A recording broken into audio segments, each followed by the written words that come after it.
Okay, everybody, I just wanted to do a demonstration of the cloud-managed desktop antivirus that McAfee offers. Keep in mind, McAfee is an Intel company, so the amount of engineering resources and everything like that that go behind these particular products that I'm doing demonstrations on are very, very powerful and really just dramatically more than any other security company really has the capability to implement, just from the drastic amount of backing that Intel and the resources that Intel can provide. So real quickly, jumping into the portal, this is pretty straightforward and pretty simple. One thing I always like to make sure and mention on these demonstrations, especially for the SaaS endpoint protection, is that if you can use Facebook, you can use this. Very, very easy, very, very effective whenever it comes down to it. First and foremost, if you want to organize yourself or anything like that, this is going to be what your login screen looks like. So you create your widgets, you move them around, you add new ones, do whatever you need to do to make sure that you can minimize the amount of time you spend in this portal by just making yourself a little snapshot if you need to be able to jump in. So right now, if you wanted to be able to jump in and find out, well, I've got some red machines right here. Very simple. You click on the portal. You say what machine is out of date. That would be a machine that I actually don't have anymore, so I could probably delete that, but I'm just going to leave it up for demonstration purposes. So even still, very, very simple. You literally just follow the pie charts and it'll give you all the information that you need. After that, you can kind of go through the flow and learn how to do some more installations and everything else like that on it really simplistically, but just clicking on install protection. You're going to have all your different options right here. For our demonstration purposes, we're only talking about desktop protection at this moment. There is email protection, SaaS web protection, and vulnerability scanning in here as well. I'm going to have follow-up demonstrations on all of those products as well. So there's more coming to that particular aspect. For now, though, desktop protection. So we've selected it. We're going to go ahead and hit the next button. And right off the bat, you're going to see really simplistically, you set the policy, whatever you've created, which I'll go through in a little bit, and then you just pick the products that you want to deploy, and then there's a lot of different install options. So if you're on that machine right then and there, just click here to install. It'll download it, run it, install it, and I'll update it in your computers tab, which I'll also go through in a little bit. But if you wanted to go a little bit more advanced or into other different ways, or let's just say you're not on that specific machine, the most used way, I guess you could say, of deploying this antivirus is the get URL, because all you do is you hit get URL, copy, paste, and send it. And anybody that you send it to is going to be downloaded and installed on their actual endpoint itself, and then it's going to update itself into the computers tab. So this makes your life a lot easier whenever it comes down to deploying protection. It's very, very simple. You can already use existing infrastructure just to email it all out, and it's good to go. But let's just say that you have a little bit more of a specific need. You need to be able to use a push install utility or something like that.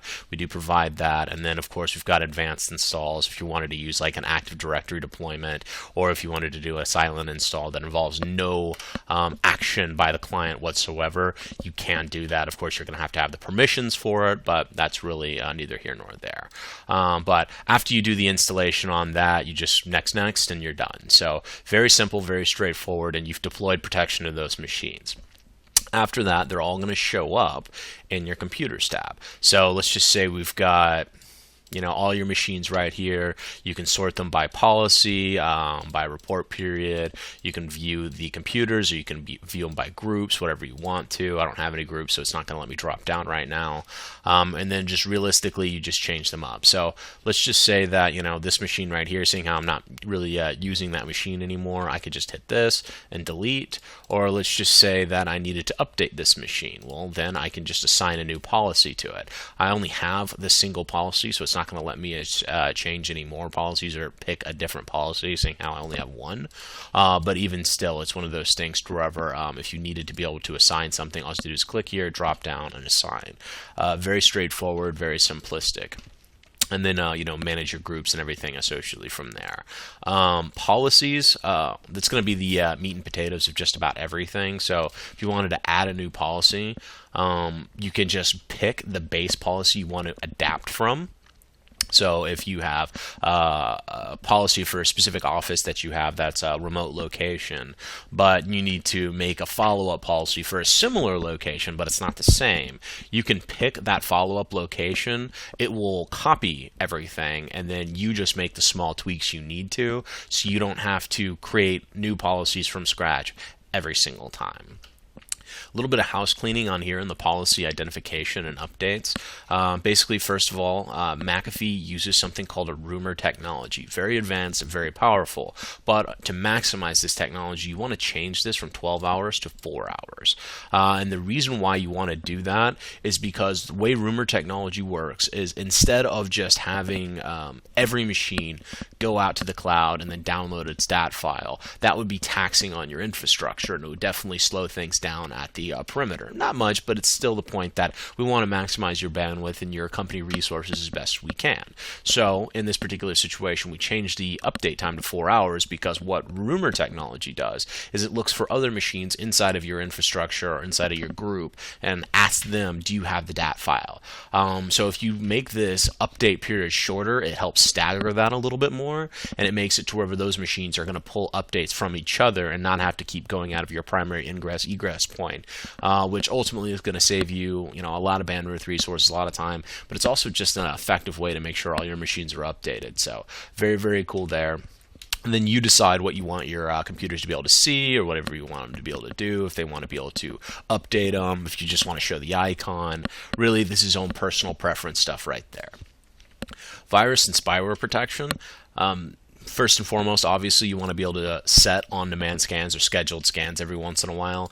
You can set them weekly, daily, monthly on the next policy update. One little note here is that, if you want to set an on-demand scan, like I need to scan all my machines right now, you can create a policy that says run on the next policy update and then just go into computers and update the policy to scan immediately. And then you can make it work that way. So it's kind of a default on-demand scan policy. A nice way to be able to do that if you need to be able to kind of, remediate something pretty quickly. This stuff is going to catch that type of things anyway, so it's not really that big of a deal, but it is something that you can't do. And then you just, set your scans based on that. Spyware mode, protection mode, you always want it to be here for the most part. The reason why is because obviously, spyware is not necessarily ever a good thing, but in certain situations, we do have businesses that, create software for monitoring their kids or something, making sure that they're either safe or not going to websites they're not supposed to. And because they're developing software like that, it kind of looks like spyware in a sense, because realistically, that's exactly what it is.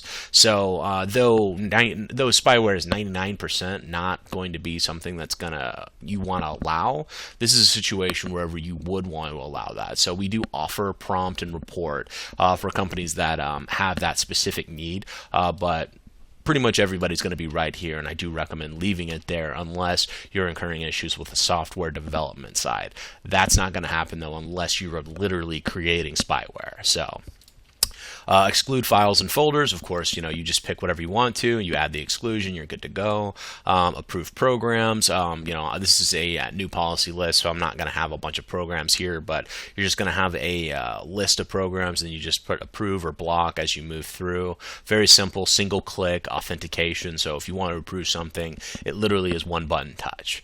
And then advanced settings. Two things I want to make sure and mention in advanced settings. First of all is enable buffer overflow protection. I believe it was 90% of all Windows patches are associated with buffer overflow. This comes out of the box enabled, but you definitely don't want to turn that off for any reason, because what it'll do, it'll allow it to protect against that, because what a buffer overflow is it just basically confuses a machine by bogging it down and sending it lots of data, and then in the confusion trying to sneak something around the backside. Buffer overflow protection, we're going to be able to see that, lock it down, and it's going to dramatically increase your security posture, just because Windows threats, 90% of those are associated with this. And then of course enable global threat intelligence. Now, global threat intelligence merits a little bit of an additional explanation, but the best way I can explain explain it to you is that every McAfee product, whether it's firewall, intrusion prevention systems, web gateways, email gateways, cloud technologies, everything is connected to one central location, which is constantly feeding and understanding and correlating threats. And then, of course, updating the DAT files, but they take it a little bit further than that, or quite a bit further than that, because they look at something called behavioral heuristic scanning, which is what this is. Obviously, if we were just correlating the information, that would be no different than a regular DAT file update, which a lot of competitors and a lot of other companies, that's their claim to fame, is that, they have faster DAT file updates or anything else like that. Well, that's great, but it doesn't do anything for zero-day threats. So what this does is we actually use the DAT file as a luxury, not a rule. So what will happen is that, let's just say a file comes in. We look at the DAT file, it's not on the blacklist. Everybody else is going to let that file run right on through without even looking at it another time, because it's not on the blacklist. We're going to go ahead and allow it. But we're going to look at the actual intention of the file. What is it going to try to do? What's it going to attempt to accomplish? And if we determine that it is malicious, or it looks malicious, basically, if it acts like a duck or if it quacks like a duck, it's probably a duck. We ask global threat intelligence by sending up a small hash of the file up to GTI, and then having GTI immediately tell us within a blink of an eye if that's malicious, and then we can block it. So very powerful technology. This is going to be something that really differentiates McAfee from just about everybody else, and it's also because it's got that juiced up resources coming from Intel and everybody else, really something that you're going to want to make sure and utilize, because it just really increases your protection level. Firewall protection, user configures firewall. Now, in this particular situation, I'm the administrator and the user, so obviously I don't really care that much. But as an administrator, if you have a multi-system environment, I guess you could say, wherever you've got 50 machines, 100 machines, 300 machines, whatever the situation is, thousands of machines, you can have as many as you like in this portal. I recommend having a administrator configures the firewall, but you make a couple of specific tweaks. First of all, you use the smart recommendations, because it is a list of commonly used applications, so you don't have to go through the trouble of whitelisting obvious things. Like, you don't want to have to whitelist commonly used browsers or something like that. This is all just going to import that and allow that to take place. Of course, you want the firewall to be on, but this is a very specific mode that I recommend above anything else, which is prompt. Prompt basically means that the users are going to configure the whitelisting. Now, in the end goal, maybe it's not something that you want. Maybe you want to be in protect wherever you only configure it, but let the users do the legwork for you. Let them create the big whitelist and blacklist, and then you go through, you decide what you want underneath allowed internet applications, and then put it in protect mode. Because then everybody is going to be using the applications that they know that they need. Everybody's going to be updated to the appropriate level, and then if anything deviates from that pattern, you're going to protect and block it. But you don't want to do protect right off the bat, because that's basically saying I'm going to block anything that's not on my allowed internet applications, which before you kind of let the users configure it a little bit there, that's going to be quite a bit. So this is really meant to be kind of a stair-step approach. That's kind of the reason why they developed. You report your information, you prompt to find any other additional information, and then you put it in protect whenever you feel that you've gotten all the approved applications. But me personally, just from a protection standpoint, I just recommend putting it in prompt first, then putting it in protect. Lastly is going to be the browser protection, and this is going to depend on what you actually have. From a package standpoint, because there's a couple of different packages that don't really allow these other tabs here. But basically, in essence, you are always going to come with that, which is the capability to tell people, not to go to, warn them if they're going to a site that's potentially malicious, to block them from going to a site that we know to have malware, and, to allow unrated websites. And of course, we're going to allow green sets because they are known to be good. But basically, this technology is powered by something called Trusted Source. It is the world's largest knock list of known websites to have malware. So having this enabled dramatically decreases web threats and associations, because realistically speaking, I would say 89 to 90% of the time, people are not actually trying to accomplish something malicious. They're not trying to do something bad. They're just trying to get to a regular site like weather.com. But if you switch the E and the A in weather.com, it takes you to a park domain, which infects your website. So we know that. We're going to block that as the moment that they hit the enter button. But if they didn't have that, it's a simple accident. They fat-fingered the letters and it came across, but that infected their machine, which means that you have to spend downtime remediating that machine, re-imaging that machine, or doing whatever you need to in order to restore them to business functionality, and that's not good.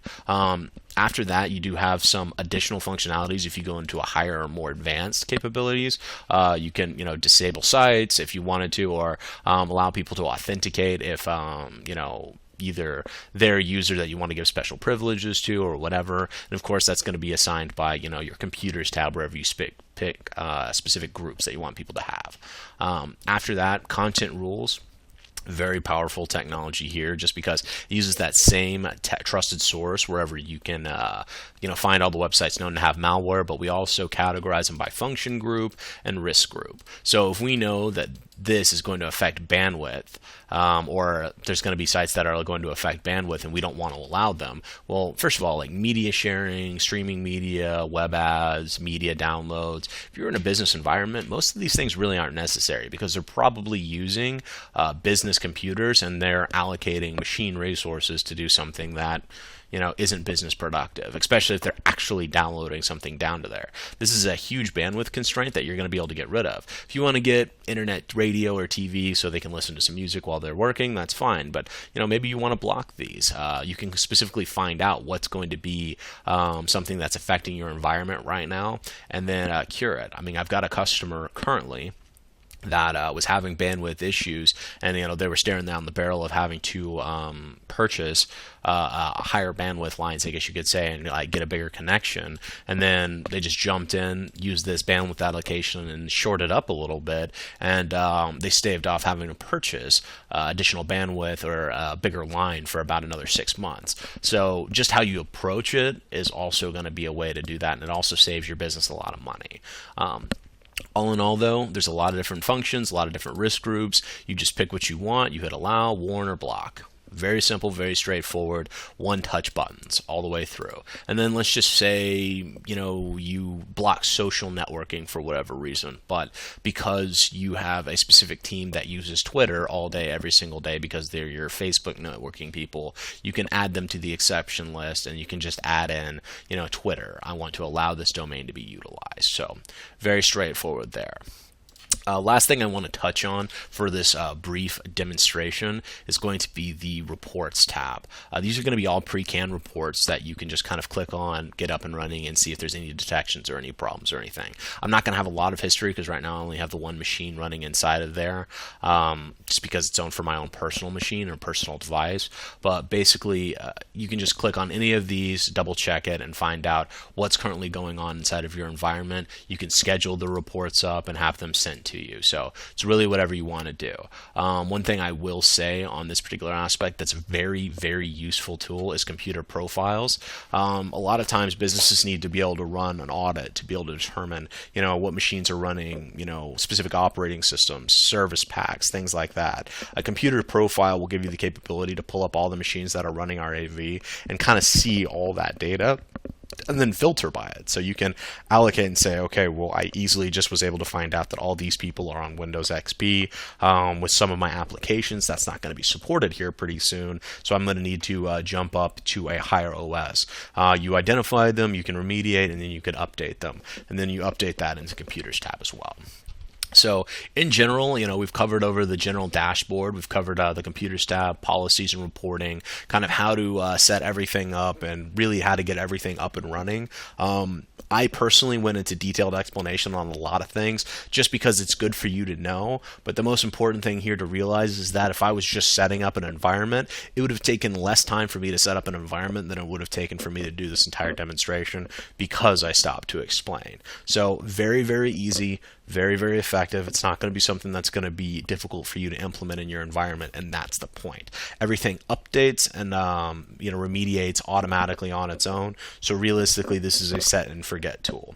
If you guys have any questions, please give me a call or contact me. All my information is going to be on my website, which is foxlogicSC.com, or you can contact me directly on my direct line, which is 214-771-2373. I'll be more than happy to help out with anything. If you have questions, concerns, or if there's just something that specifically that you want to see a demonstration on that maybe I didn't go through today, I can update that and put it into my portal so you guys can see it. I appreciate everybody taking the time to jump in. If you need anything, contact me at those previously stated information, and looking forward to working with you.